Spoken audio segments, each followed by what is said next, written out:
بسم الله الرحمن الرحيم. الحمد لله الذي أنزل على عبده الكتاب ولم يجعل له عوجا قيما لينذر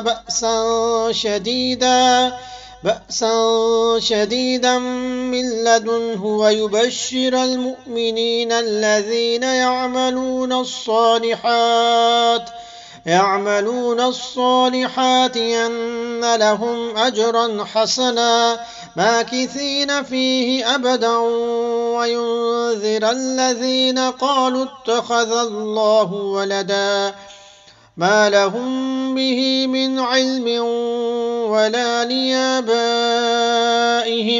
كبرت كلمة تخرج من أفواههم إن يقولون إلا كذبا فلعلك باخع نفسك على آثارهم من لم يؤمنوا بهذا الحديث أسفا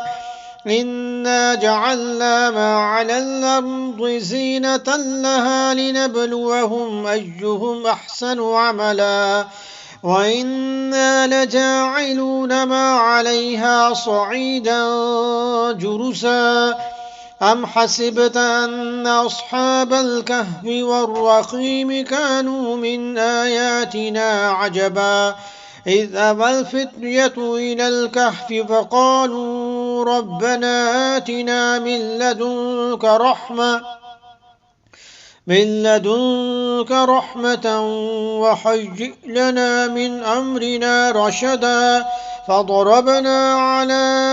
آذانهم في الكهف سنين عددا ثم بعثناهم لنعلم أي الحزبين يحصى لما لبثوا أمدا نحن نقص عليك نبأهم بالحق إنهم فتية آمنوا بربهم وزدناهم هدى وربطنا على قلوبهم إذ قاموا فقالوا ربنا رب السماوات والأرض لن ندعو من دونه إلها لقد قلنا إذا شططا هؤلاء قومنا اتخذوا من دونه آلهة لولا يأتون عليهم بسلطان بين فمن أظلم ممن افترى على الله كذبا وإذا اعتزلتموهم وما يعبدون إلا الله فأووا إلى الكهف ينشر لكم ربكم من رحمته ويهيئ لكم من أمركم مرفقا وترى الشمس إذا طلعت تزاور عن كهفهم ذات اليمين وإذا غربت تقرضهم ذات الشمال وهم في فجوة منه ذلك من آيات الله من يهد الله فهو المهتد ومن يضلل فلن تجد له وليا مرشدا وتحسبهم أيقاظا وهم رقود ونقلبهم ذات اليمين وذات الشمال وكلبهم باسط ذراعيه بالوصيد لو اطلعت عليهم لوليت منهم فرارا ولملئت منهم رعبا وكذلك بعثناهم ليتساءلوا بينهم قال قائل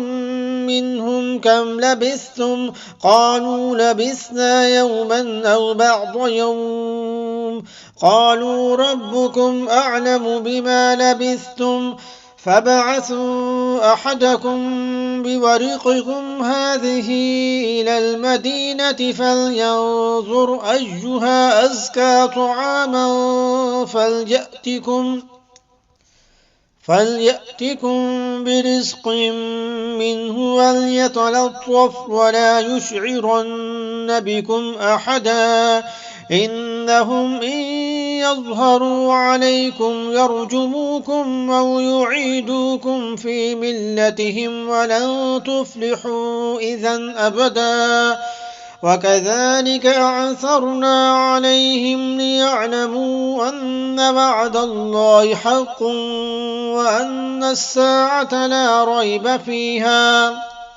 إذ يتنازعون بينهم أمرهم فقالوا ابنوا عليهم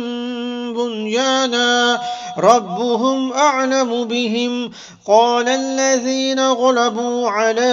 أمرهم لنتخذن عليهم مسجدا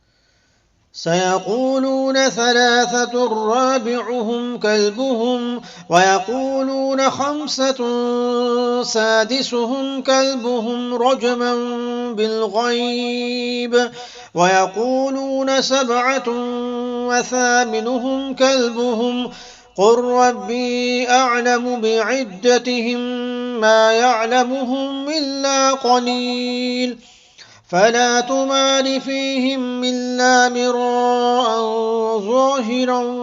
ولا تستفت فيهم منهم أحدا ولا تقولن لشيء إني فاعل ذلك غدا إلا أن يشاء الله واذكر ربك إذا نسيت وقل عسى أن يهديني ربي لأقرب من هذا رشدا ولبثوا في كهفهم 300 سنين وازدادوا 9 قل الله أعلم بما لبثوا له غيب السماوات والأرض أبصر به وأسمع ما لهم من دونه من ولي ولا يشرك في حكمه أحدا واتل ما أوحي إليك من كتاب ربك لا مبدل لكلماته ولن تجد من دونه ملتحدا واصبر نفسك مع الذين يدعون ربهم بالغداة والعشي يريدون وجهه ولا تعد عيناك عنهم تريد زينة الحياة الدنيا ولا تطع من أغفلنا قلبه عن ذكرنا واتبع هواه وكان أمره فرطا وقل الحق من ربكم فمن شاء فليؤمن ومن شاء فليكفر إنا أعتدنا للظالمين نارا أحاط بهم سرادقها وإن يستغيثوا يغاثوا بماء كالمهل يشفي الوجوه بئس الشراب وساءت مرتفقا إن الذين آمنوا وعملوا الصالحات إنا لا نضيع أجر من أحسن عملا أولئك لهم جنات عدن تجري من تحتهم الأنهار يحلون فيها من أساور من ذهب ويلبسون ثيابا خضرا من سندس واستبرق متكئين فيها على الأرائك نعم الثواب وحسنت مرتفقا واضرب لهم مثل الرجلين جعلنا لأحدهما جنتين من أعناب وحففناهما بنخل وجعلنا بينهما زرعا كلتا الجنتين آتت أكلها ولم تظلم منه شيئا وفجرنا خلالهما نهرا وكان له ثمر فقال لصاحبه وهو يحاوره أنا أكثر منك مالا وأعز نفرا ودخل جنته وهو ظالم لنفسه قال ما أظن أن تبيد هذه أبدا وما أظن الساعة قائمة ولئن رددت إلى ربي لأجدن خيرا منها منقلبا قال له صاحبه وهو يحاوره وكفرت بالذي خلقك من تراب ثم من نطفة ثم سواك رجلا لكن هو الله ربي ولا أشرك بربي أحدا ولولا إذ دخلت جنتك قلت ما شاء الله لا قوة إلا بالله إن ترني أنا أقل منك مالا وولدا فعسى ربي أن يؤتيني خيرا من جنتك ويرسل عليها حسبانا من السماء فتصبح صعيدا زلقا أو يصبح ماؤها غورا فلن تستطيع له طلبا وأحيط بثمره فأصبح يقلب كفيه على ما أنفق فيها وهي خاوية على عروشها ويقول يا ليتني لم أشرك بربي أحدا ولم تكن له فئة ينصرونه من دون الله وما كان منتصرا هنالك الولاية لله الحق هو خير ثوابا وخير عقبا واضرب لهم مثل الحياة الدنيا كماء أنزلناه من السماء فاختلط به نبات الأرض فأصبح هشيما تذروه الرياح وكان الله على كل شيء مقتدرا المال والبنون زينة الحياة الدنيا والباقيات الصالحات خير عند ربك ثوابا وخير أملا ويوم نسير الجبال وترى الأرض بارزة وحشرناهم فلم نغادر منهم أحدا وعرضوا على ربك صفا لقد جئتمونا كما خلقناكم أول مرة بل زعمتم أن لن نجعل لكم موعدا ووضع الكتاب فترى المجرمين مشفقين مما فيه ويقولون يا ويلتنا ما لهذا الكتاب لا يغادر صغيرة ولا كبيرة إلا أحصاها ووجدوا ما عملوا حاضرا ولا يظلم ربك أحدا وإذ قلنا للملائكة اسجدوا لآدم فسجدوا إلا إبليس كان من الجن ففسق عن أمر ربه أفتتخذونه وذريته أولياء من دوني وهم لكم عدو بئس للظالمين بدلا ما أشهدتهم خلق السماوات والأرض ولا خلق أنفسهم وما كنت متخذ المضلين عضدا ويوم يقول نادوا شركائي الذين زعمتم فدعوهم فلم يستجيبوا لهم وجعلنا بينهم موبقا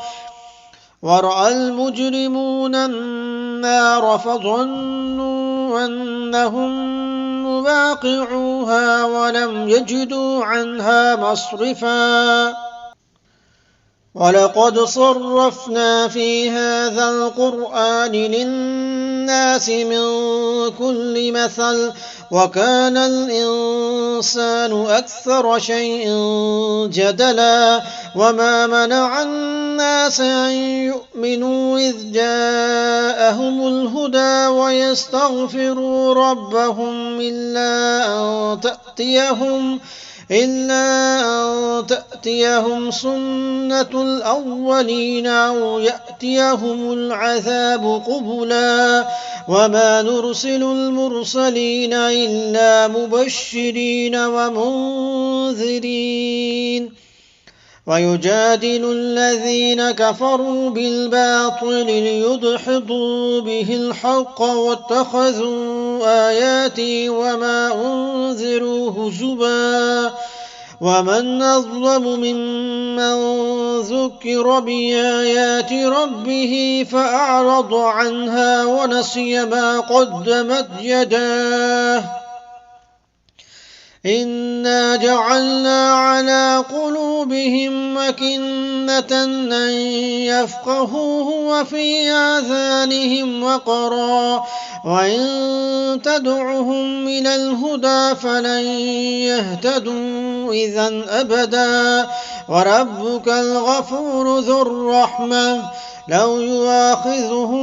بما كسبوا لعجل لهم العذاب بل لهم موعد لن يجدوا من دونه موئلا وتلك القرى أهلكناهم لما ظلموا وجعلنا لمهلكهم موعدا وإذ قال موسى لفتاه لا أبرح حتى أبلغ مجمع البحرين أو أمضي حقبا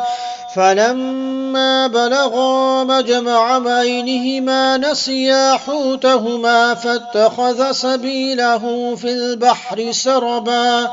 فلما جاوزا قال لفتاه آتنا غداءنا لقد لقينا من سفرنا هذا نصبا قال أرأيت إذ أوينا إلى الصخرة فإني نسيت الحوت وما أنسانيه إلا الشيطان أن أذكره واتخذ سبيله في البحر عجبا قال ذلك ما كنا نبغ فارتدا على آثارهما قصصا فوجدا عبدا من عبادنا آتيناه رحمة من عندنا وعلمناه من لدنا علما قال له موسى هل أتبعك على أن تعلمني مما علمت رشدا قال إنك لن تستطيع معي صبرا وكيف تصبر على ما لم تحط به خبرا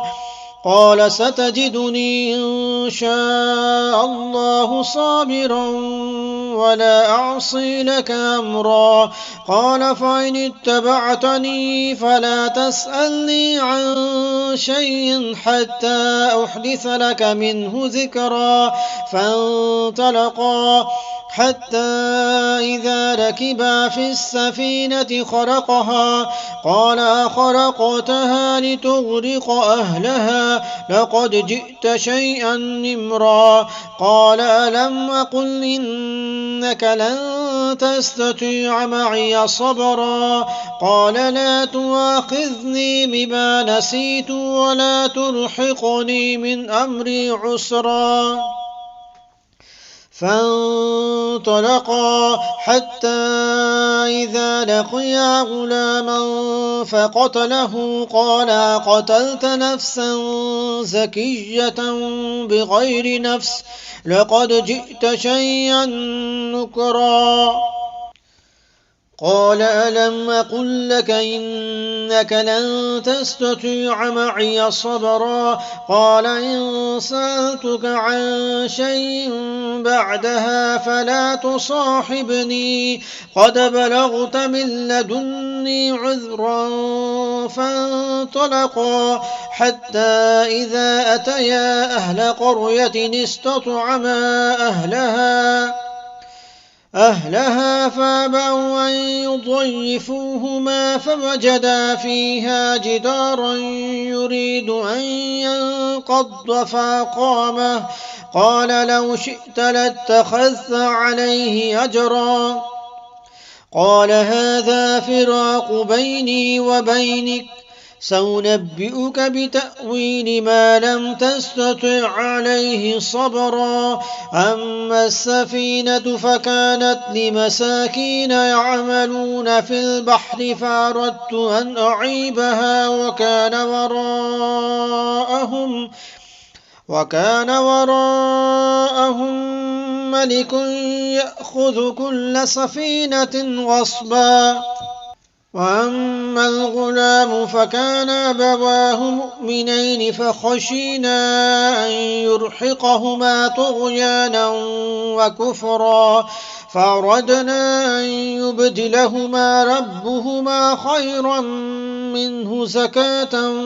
وأقرب رحما وأما الجدار فكان لغلامين يتيمين في المدينة وكان تحته كنز لهما وكان أبوهما صالحا فأراد ربك أن يبلغا أشدهما ويستخرجا كنزهما رحمة من ربك وما فعلته عن أمري ذلك تأويل ما لم تستطع عليه صبرا ويسألونك عن ذي القرنين قل سأتلو عليكم منه ذكرا إنا مكنا له في الأرض وآتيناه من كل شيء سببا فأتبع سببا حتى إذا بلغ مغرب الشمس وجدها تغرب في عين حمئة ووجد عندها قوما قلنا يا ذا القرنين إما أن تعذب وإما أن تتخذ فيهم حسنا قال أما من ظلم فسوف نعذبه ثم يرد إلى ربه فيعذبه عذابا نكرا وأما من آمن وعمل صالحا فله جزاء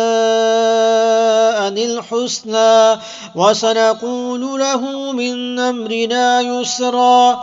ثم أتبع سببا حتى إذا بلغ مطلع الشمس وجدها تطلع على قوم لم نجعل لهم من دونها سترا كذلك وقد أحطنا بما لديه خبرا ثم أتبع سببا حتى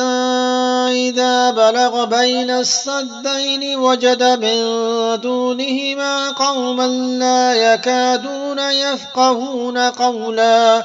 قالوا يا ذا القرنين إن يأجوج ومأجوج مفسدون في الأرض فهل نجعل لك خرجا على أن تجعل بيننا وبينهم سدا قال ما مكني فيه ربي خير فاعينوني بقوة أجعل بينكم وبينهم ردما آتوني زبر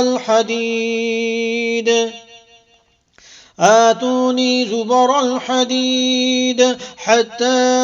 إذا ساوى بين الصدفين قال انفخوا حتى إذا جعله نارا قال آتوني أفرغ عليه قطرا فما استطاعوا أن يظهروه وما استطاعوا له نقبا قال هذا رحمة من ربي فإذا جاء وعد ربي جعله دكا وكان وعد ربي حقا وتركنا بعضهم يومئذ يموج في بعض ونفخ في الصور فجمعناهم جمعا وعرضنا جهنم يومئذ للكافرين عرضا الذين كانت أعينهم في غطاء عن ذكري وكانوا لا يستطيعون سمعا أفحسب الذين كفروا أن يتخذوا عبادي من دوني أولياء إنا أعتدنا جهنم للكافرين نزلا قل هل ننبئكم بالأخسرين أعمالا الذين ضل سعيهم في الحياة الدنيا وهم يحسبون أنهم يحسنون صنعا أولئك الذين كفروا بآيات ربهم ولقائه فحبطت أعمالهم فلا نقيم لهم يوم القيامة وزنا ذلك جزاؤهم جهنم بما كفروا واتخذوا آياتي ورسلي هزوا إن الذين آمنوا وعملوا الصالحات كانت لهم جنات الفردوس نزلا خالدين فيها لا يبغون عنها حولا قل لو كان البحر مدادا لكلمات ربي لنفد البحر قبل أن تنفد كلمات ربي ولو جئنا بمثله مددا قل إنما أنا بشر مثلكم يوحى إلي أنما إلهكم إله واحد فمن كان يرجو لقاء ربه فليعمل عملا صالحا ولا يشرك بعبادة ربه أحدا صدق الله العظيم.